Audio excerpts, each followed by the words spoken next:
Dikenal sebagai jalur tengkorak, lintasan Jalan Raya Singaraja Gilimanuk kerap makan korban. Terbaru, pada hari Sabtu, tanggal 13 Juli tahun 2024.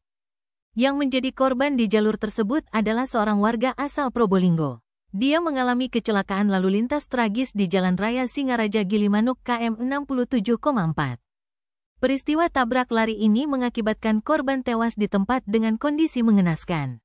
Kasih Humas Polres Buleleng, AKP Gede Dharma Diatmika, menjelaskan bahwa kecelakaan tersebut terjadi di wilayah Banjar Dinas Pejarakan, Desa Pejarakan, Kecamatan Gerokga, Kabupaten Buleleng yang bisa disebut sebagai jalur tengkorak.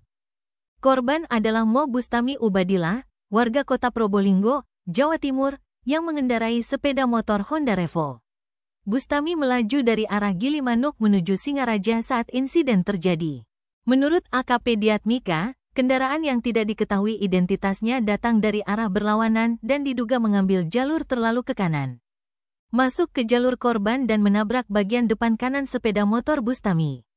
Kendaraan tersebut tetap melanjutkan perjalanannya dan meninggalkan lokasi kejadian. Akibat tabrak lari ini, Bustami tewas di tempat. Insiden ini pun menyisakan duka mendalam bagi keluarga korban dan warga sekitar. Sampai saat ini, polisi masih berusaha mencari pelaku tabrak lari yang menyebabkan tragedi ini.